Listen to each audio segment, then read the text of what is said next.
When I take a realistic view of my own life, I'm grotesquely wealthy, and I know it. And I only know it mostly because I've seen grotesque poverty. I am not okay with that. There's something in me that stirs that says, I can't have been given all this for me. And if I can take a small amount of what I have, which is a gift anyway, and give it away in my time, in my abilities, in my finances, then I have to.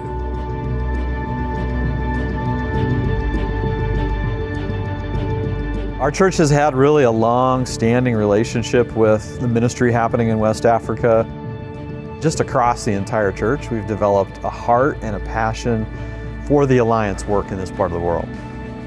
Because we're here in America, we feel like people just have access to the gospel.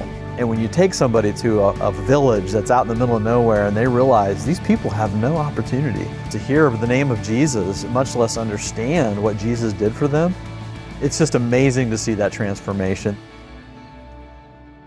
They see their animals as some of their most important possessions. We eliminate the parasitic load, which in that region is tremendous. If they have one sheep or one goat, that is money in their bank. And without that, there's no food, they can't sell it, they can't get basic needs met. We usually bring over a pour-on product. It's a product that you can just squirt on their backs. You just don't have to get so close to those horns, you know. Really looks like you're a clown in a rodeo sometimes. You're just dodging crazy animals and you're running around with this squirter and you're just trying to get everything squirted and marked. Some of the facilities over there are, lacking is generous.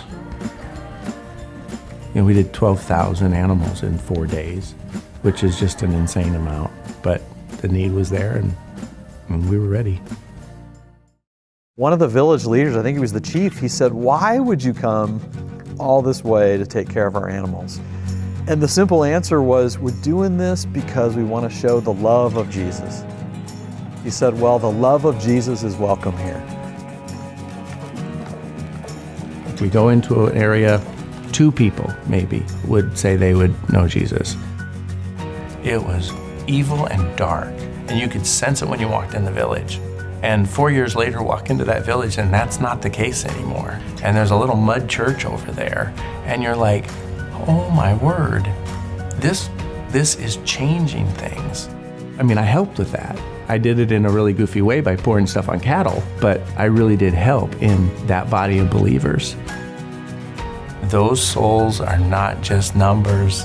They're not just over there. They're me.